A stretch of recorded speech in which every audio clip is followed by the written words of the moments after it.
안녕하세요. 하이닥이 간다 아나운서 김정은입니다. 오늘은 상계백병원 원종철 교수님과 함께 당뇨병에 대해서 알아볼 텐데요. 1편 영상에서는 연속 혈당 측정기가 필요한 이유라는 주제로 함께합니다. 교수님 안녕하세요. 네, 안녕하세요. 네, 안녕하세요. 상계백병원 내부민의과 원종철입니다. 네, 교수님 반갑습니다. 1편 주제는 연속 혈당 측정기입니다. 요즘 이 당뇨병 혈당 측정을 위한 방법으로 연속 혈당 측정기가 굉장히 각광받고 있는 걸로 알고 있는데요. 먼저 이 연속 혈당 측정기가 무엇인지부터 설명해 주실까요?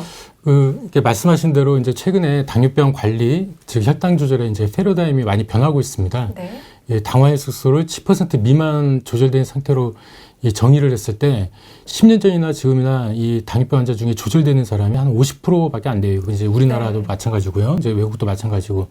물론 이제 당뇨병 자체가 굉장히 복잡하죠. 약도 많고 또 생활 습관에 좀 많이 혈당이 달라질 수가 있습니다. 그렇지만 이제 하나의 일관된 치료 방법, 즉 식사나 운동요법, 치료적 생활 습관이라고 하는데요. 네. 이제 이런 것과 약물요법, 인슐린 요법들이 획일적으로 이제 한 가지로 일정하게 환자들한테 처방을 할 게 아니라 철저하게 이제 개별화되어야 한다는 게 이제 최근의 패러다임입니다. 네. 이제 이런 패러다임과 함께 우리가 이제 혈당 수치를 재면은 피검사를 한다든지 이제 병원에 와서 또 피검사를 할 수가 있잖아요. 네. 이제 그런 것들은 어느 한 시점, 즉 이제 스태틱한 이제 정적인 수치라고 파악을 하고 있는데 이제 이렇게 하지 말고 그 혈당이라는 것이 굉장히 역동적으로 변하기 때문에 이제 그렇게 역동적으로 평가하자는 것입니다. 이걸 혈당 변동성이라고 하는데요. 네. 실제 우리 몸에서도 혈당은 이제 수시로 변합니다. 식사나 운동에 따라 그리고 또 사람마다 다른 반응을 보이고 있고 또 이제 같은 사람이라도 때에 따라서 제각각 변하고 있습니다. 네. 그럼 이제 이런 것을 어떻게 평가를 하느냐? 매번 손가락을 찌르고 피검사를 할 수는 없잖아요. 네, 네. 그리고 또 이걸 또 어떻게 다 그래프로 그려볼 수도 없고요. 손가락 찌르면은 아프지 않습니까? 네. 4번 찌르는데 하루에도 네. 12번씩 찌를 수가 없잖아요. 그래서 이런 것을 어떻게 혈당을 실시간으로 측정을 하느냐, 그 다음에 이런 혈당 변화의 반향을 어떻게 예측을 할 수가 있느냐, 이제 이래서 발전된 기술이 결국에 이제 연속 혈당 측정입니다. 네. 이것은 이제 체열 없이 이제 우리가 피하 조직이라고 하는데요. 피하 조절에 이제 간질액이 실제 혈당을 반영할 수 있기 때문에 이 피하 조직, 즉 이제 간질액의 혈당을 측정하는 효소, 즉 이제 센서를 인공적으로 삽입을 하고요.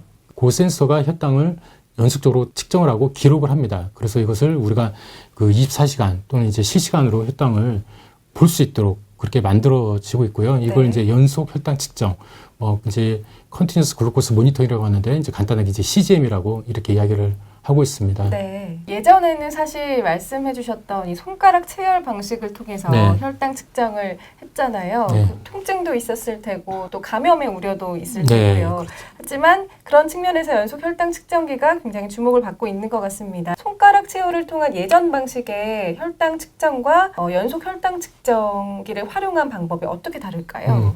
일단 이제 많은 데이터를 보면은 혈당을 자주 잴수록 혈당 관리가 좋아집니다. 한두 번 재는 것보다 네. 하루에 7, 8번 재면은 당화의 수가 그만큼 더 줄어들고 그리고 당뇨병 합병증도 줄어듭니다. 근데 네. 매번 찌를 수가 없죠. 아까 말씀드렸지만 이제 연속 혈당이라는 것은 이제 간질이라고 하는 우리 이제 피하 조직에 이제 액체가 있어요. 그 간질의 포도당, 즉 이제 조직 속에 녹아 있는 포도당을 측정을 합니다. 이런 혈당을 연속적으로 실시간으로 볼 수도 있고 또는 이제 후향적으로, 그러니까 기계에 달아놨다가 나중에 이제 컴퓨터에 연결을 해서 후향적으로 혈당을 또 기록을 볼 수도 있습니다. 네. 그렇다면 교수님, 연속 혈당 측정기는 어떠한 경우에 사용하나요?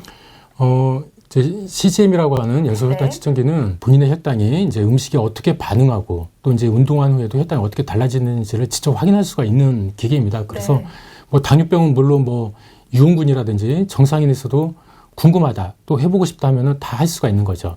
2015년 미국 당뇨병 교육위원회에서 공고한 사항에 따르면 혈당 관리에 의지가 있고 기계를 사용할 수 있는 모든 당뇨병 환자는 대상자가 될 수 있다. 이렇게까지 이야기를 네네. 하고 있습니다. 따라서 모든 당뇨병 환자에서 생활습관 개선을 위한 뭔가의 성적표 또는 어떤 속도계 이렇게 생각을 해서 활용해 볼 수도 있습니다. 네. 저는 이제 개인적으로 진료실에서 보는 환자분들 중에 공복 혈당은 좋은데요. 식후 혈당이 높은 경우가 상당히 많습니다. 그리고 네. 이제 공복 혈당은 뭐 100대인데 당화혈소가 뭐 8, 9, 10 이런 경우도 많아요. 이제 그런 경우는 아마 이제 그 혈당의 변동이 많고 숨은 혈당이 있는 거죠. 이제 그런 분들께 이제 식사나 운동요법 개선을 위해서 꼭 CGM을 해보도록 이렇게 권유해드리고 있습니다. 이제 의학적으로 CGM이 이제 절대적으로 필요한 경우는 물론 이제 인슐린 치료를 하고 있는 제1형 당뇨병 환자입니다. 왜냐하면은 이런 환자들은 저혈당 위험도 많고요. 또 이제 고혈당 위험이 많고 또 이 혈당 측정치에 따라서 인슐린 그 용량을 조절을 해야 하기 때문에 이제 1형 당뇨병 환자는 그 뭐 절대적으로 이제 필요하다고 할 수가 있고요. 네. 또 그 저혈당이 의심되는 환자들, 특히 뭐 우리가 이제 밤 동안에도 저혈당이 굉장히 위험합니다. 네. 밤 동안에 자기가 자고 있는 동안에 혈당이 떨어지면 알아차릴 수가 없잖아요. 네. 그대로 뭐 깨어나지 못하고 계속 주무실 수도 있어요. 이제 그런 위험성 있는 분들, 저혈당 위험성이 있는 분들, 특히 뭐 노인이라든지 아까 말씀드린 1형 당뇨병 환자라든지 그다음에 다른 동반 질환이 있는 그런 분들, 그런 고위험군한테 활용을 해볼 수가 있습니다. 네. 네, 지금은 뭐 꼭 1형 당뇨병 환자뿐만 아니라도 인슐린 치료를 받고 있는 2형 당뇨병 환자, 그리고 말씀드린 고혈당이 계속 의심되는 환자, 혈당 조절이 안 되는 환자, 그다음에 저혈당이 의심되는 환자들, 이렇게 뭐 크게 의학적으로는 그 좀 필요한 사항이고요. 결국에 생활습관 개선을 위해서 아주 필요한 그런 그 기계라고 할 수가 있습니다. 그러면 이제 이런 CGM이 당뇨병 환자에서 생활습관을 어떻게 개선을 시킬까? 이제 최근에 이제 미국에서 이제 조지 워싱턴 대학에서 발표한 자료에 의하면 CGM 착용 환자의 90%가 이 CGM이 자기의 어떤 건강한 생활습관을 바꾸는데 도움이 되었다라고 이렇게 평가를 하고 있고요. 네. 그리고 이제 47%의 환자가 혈당이 상승하는 것을 보고 운동하러 갔다. 이렇게 또 이야기를 하고 있어요. 네. 그리고 이제 이 CGM 환자, 그 사용한 환자의 87% 정도가 이 CGM 데이터를 보고 자기 식단을 바꿨다고 합니다. 네. 제가 말씀드리는 건 결국에 이런 연속형 혈당 측정, 즉 나의 혈당을 실시간으로 보면서 나의 생활 습관, 식사 습관을 바꿀 수 있는 그런 어떤 가이드라고 할까요? 어떤 그런 역할을 하지 않을까 그렇게 생각합니다. 네. 아무리 뭐 체중 조절이나 운동과 식습관의 조절의 필요성을 머리로는 알고 있어도 네. 이 가시적으로 연속 혈당 측정기를 통해서 혈당 수치가 올라가고 내려가고를 네. 보는 것과는 차이가 있을 것 같아요. 그런 네. 면에서 네. 효과가 있을 수 있겠습니다. 네, 오늘은 상계백병원의 원종철 교수님과 함께 연속 혈당 측정기에 대해서 살펴봤습니다. 오늘 말씀 여기까지 듣겠습니다. 고맙습니다. 네, 감사합니다.